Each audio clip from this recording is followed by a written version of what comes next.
दोस्तों हमारी दुनिया का सबसे हसीन पल माना जाता है जब कोई माँ अपने बच्चे को जन्म देती है, चाहे वो बच्चा किसी इंसान का हो या जानवर का। ये जीवन के वो पल होते हैं जिनके अंदर प्यार और ममता का एहसास भरा होता है। हाँ, ये भी सच है कि माता को थोड़ा दर्द तो होता है, लेकिन बच्चे की खुशी ऐसी होती है कि उस दर्द का एहसास भी बड़ा खुशनुमा होता है। दोस्तों आज की हमारी इस वीडियो में आप कुछ जानवरों की डिलीवरी के बारे में जानने वाले हैं, जिसके बारे में जानकर आप भी हैरान जरूर हो जाओगे कि आखिर किस तरह से ये जानवर अपने बच्चों को जन्म देते हैं। तो दोस्तों बने रहिए हमारे साथ इस वीडियो के एंड तक।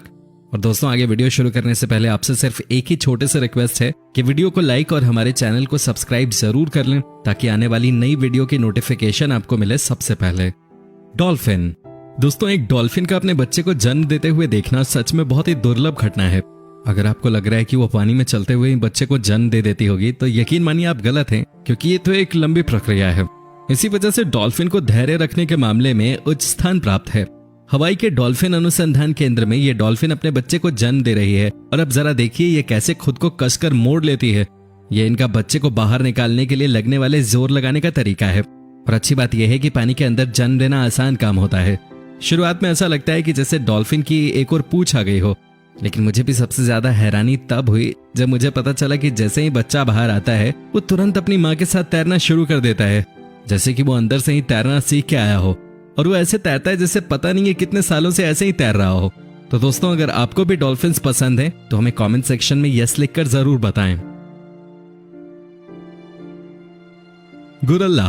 दोस्तों इंसान और गोरिल्ला के गुण काफी मिलते जुलते हैं, इसलिए कहा जाता है कि इंसान पहले गोरिल्ला ही थे। गोरिल्ला भी इंसानों की तरह 9 महीनों में ही बच्चे को जन्म देते हैं, और इसके बच्चे का वजन इंसानी वजन के जितना ही 2 से 4 किलो तक होता है।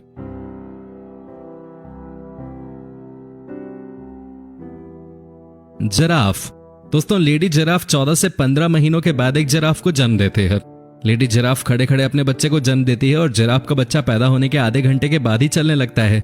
और जो जिराफ का बच्चा पैदा होता है उसका वजन लगभग 50 किलो तक का होता है।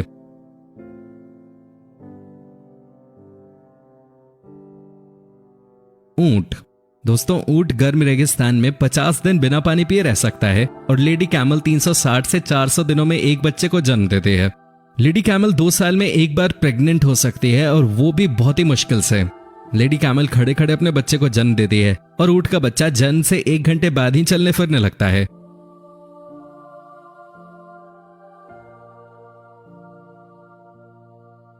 राइनो। दोस्तों एक राइनो एक बच्चे को जन्म दे रही थी। ये घटना बिल्कुल भी आम नहीं है। राइनो के गर्भ का समय पूरे 18 महीने का होता है, और ये 2.5 सालों के अंतराल के बाद ही दूसरे बच्चे को जन्म दे सकती है। यहाँ देखिए एक 20 साल की साउथ अफ्रीकन राइनो अपने तीसरे बच्चे को जन्म दे रही है। ये कमाल की फुटेज हमारे पास नहीं होती अगर उस दिन सही समय पे कैमरा वहां नहीं लगाया गया होता तो। और सच में राइनो के जन्म देने का काम बहुत तेज होता है, और हाथी के बच्चे की तरह शुरुआत में राइनो का बच्चा भी अवचेतन हालत में होता है। माता राइनो उसके पास बैठती है और जीभ से उसे सहलाती है। जन्म के समय आमतौर पर राइनो का बच्चा 45 किलो के आसपास का हो सकता है। ये इतना कमजोर होता है कि ये खुद से खड़ा भी नहीं हो सकता। इसके बाद इसकी माता इसको खड़ा करने में मदद करती है।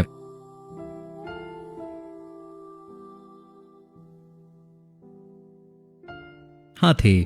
दोस्तों क्या आपको पता है कि एक हाथी अपने बच्चे को जन्म देने का समय आगे बढ़ा सकती है? मतलब किसी मादा हाथी को दिन में प्रसव पीड़ा होती है तो वो अपने बच्चे को बाहर आने से रोक लेती है, क्योंकि हाथी हमेशा बच्चे को रात के समय जन्म देने में ही खुश रहते हैं। और ये सच में कमाल की बात है। और दोस्तों सबसे बड़ी कमाल की बात तो यह है कि एक मादा हाथी के गर्भ का समय पूरे 22 महीने का होता है। जरा सोच कर देखिए, अगर एक औरत इतने समय के लिए गर्भ धारण करेगी तो कैसा होगा। लेकिन दोस्तों ऐसा तो नहीं हो सकता, पर हाथियों के लिए ये कोई बड़ी बात नहीं है। जन्म के समय एक हाथी के बच्चे का भार लगभग 113 किलो के आसपास का रहता है, और सच में ये बहुत ही भारी होता है।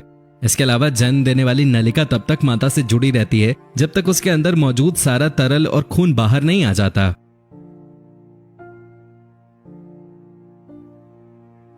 चीता। दोस्तों ये कोई आम चीता नहीं है, बल्कि इसका नाम मिलानी है, और ये मेट्रो रिकबर्न जू जो कि वर्जीनिया में बना हुआ है उसमें रहती है। ये पहली बार था जब इसने अपनी संतान को जन्म दिया। इस बात में कोई शक नहीं है कि चीता बहुत सेंसिटिव होते हैं, इसी वजह से उनके लिए जन्म देने का समय किसी सजा से कम नहीं होता। जरा देखिए इसे, कई घंटे अकेले रहने के बाद उसने अपने पहले बच्चे को जन्म दिया, और अपने पहले मौके पे ही उसने 5 बच्चों को एक साथ इस दुनिया में उतारा। दोस्तों ये जो फुटेज आपने देखी है ये 19 सितंबर 2014 की है, और ये सच में कमाल का फुटेज है। टाइगर। दोस्तों टाइगर के बच्चे बहुत ही क्यूट होते हैं। लेडी टाइगर 105 दिन के अंदर अपने बच्चे को जन्म देती है। जन्म देने से पहले वो सारा एरिया घूम लेती है ताकि कोई भी उसके बच्चे को नुकसान न पहुंचा सके। पांडा। दोस्तों, लेडी पांडा जितनी बड़ी होती है उसका बच्चा उतना ही छोटा होता है। लेडी पांडा 3 महीने में बच्चे को जन्म देती है जिसका वजन 200 ग्राम का ही होता है। लेडी पांडा 2 से 3 बच्चों को एक साथ जन्म देती है जिनकी लंबाई 17 सेंटीमीटर तक होती है। लेडी पांडा अपने बच्चों की बहुत ज्यादा देखभाल करती है।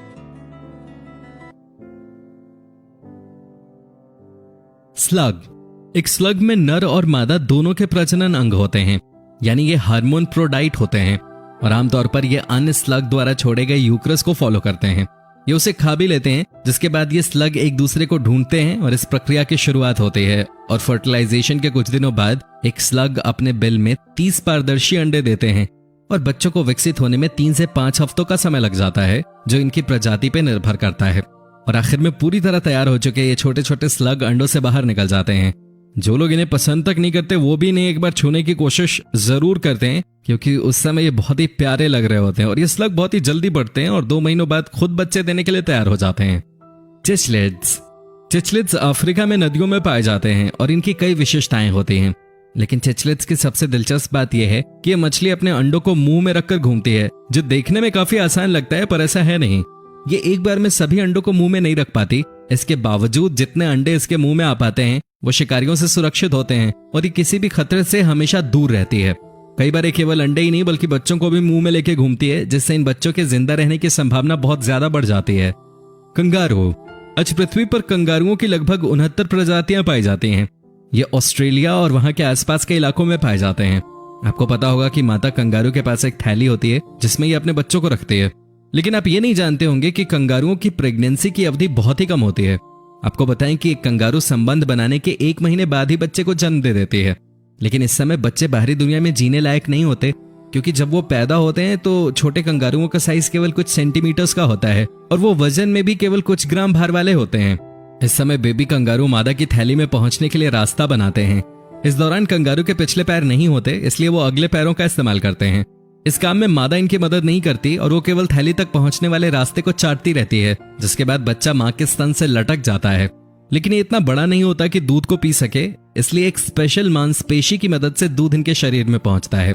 कंगारुओं की एक और अजीब बात यह है कि इनकी थैली में 4 निप्पल होते हैं और हर निप्पल से अलग दूध निकलता है, इसलिए कंगारू 4 तरह का दूध पीते हैं, जिसका इस्तेमाल बच्चे अलग अलग उम्र पे करते हैं। 190 दिनों बाद बच्चा बड़ा हो जाता है और थैली से बाहर आने लायक ताकतवर हो जाता है, लेकिन ये पहले केवल अपना सर थैली के बाहर निकालते हैं और हफ्तों तक ऐसा ही करते हैं। और जब बच्चे को सुरक्षित महसूस होता है तब वो थैली से बाहर निकल जाते हैं और ज्यादातर समय बाहर बिताने लगते हैं और इस तरह 235 दिनों के बाद ये थैली को पूरी तरह छोड़ देते हैं। सूरिनेम सिटोस्ट। सूरिनेम सिटोस्ट साउथ अमेरिका में पाई जाती हैं। ये जीव सामान्य मेढक से बहुत अलग है क्योंकि इनका शरीर बहुत चपटा होता है और इस मेढक का रंग आसपास के वातावरण की तरह ही होता है। इनकी पीठ पे स्पॉट्स बने होते हैं और ये पानी की सतह पे मिलने वाले किसी भी चीज को खा लेती हैं। हालांकि ये जानवर अपने डाइट से ज्यादा प्रजनन की वजह से मशहूर है। प्रजनन से पहले नर और मादा मेढक आपस में डांस करते हैं, जिसके बाद मादा पानी में अपने अंडे देती है, जहां ये अंडे फर्टिलाइज होना शुरू हो जाते हैं। कुछ समय बाद मादा पानी में गोता लगाती है और अंडों को अपनी पीठ पे लाद लेती है, जहां अंडों का विकास होना शुरू होता है। अगर एक मादा पहली बार प्रजनन करती है तब उसकी पीठ पर छेद नहीं होते, इसलिए नर मेढक मादा की मदद करते हैं। नर अपने पैरों से मादा को पकड़ लेते हैं और दबाव डालना शुरू करते हैं, जिससे हर अंडे के लिए मादा की पीठ पर गड्ढे बन जाते हैं। इसके बाद मादा बच्चे के बड़े होने का इंतजार करती है और तब तक ये अंडे मादा की पीठ पर सुरक्षित रहते हैं। जब बुरा समय आता है तब ये छोटे छोटे मेंढक मादा की पीठ से बाहर निकलने लगते हैं। सेंटीपीड। सेंटीपीड दुनिया में पाया जाने वाला एक ऐसा जीव है जिसके बारे में बहुत कम लोगों को पता होगा। सेंटीपीड की कई प्रजातियां जहरीली होती हैं और साइंटिस्ट दुनिया के अलग अलग हिस्सों में पाई जाने वाली सेंटीपीड की 8000 से ज्यादा प्रजातियों पर रिसर्च कर चुके हैं। ये जीव दिखने में बहुत ही डरावना होता है और इनके प्रजनन करने का तरीका भी बहुत अजीब है। सेंटीपीड यानी कनखजूरा की कुछ ऐसी प्रजातियां हैं जिन्हें प्रजनन के लिए नर की जरूरत नहीं होती। माता सेंटीपीड अपने बिलों में हफ्तों तक अंडों को अपने पैरों से पकड़े रहती है और एक ऐसा केमिकल छोड़ती है जिससे बच्चे अपना आकार लेने लगते हैं। इसके बाद इनके अंडे फूटते हैं जिनमें से सफेद लार्वा निकलता है और ये लार्वा समय के साथ साथ कई बार अपनी त्वचा बदलते हैं, जिसके कुछ समय बाद इन्हें इनका प्राकृतिक रंग प्राप्त हो जाता है। तो दोस्तों, इन जानवरों में से आपको कौन सा जानवर सबसे ज्यादा पसंद आया, हमें कमेंट सेक्शन में उस जानवर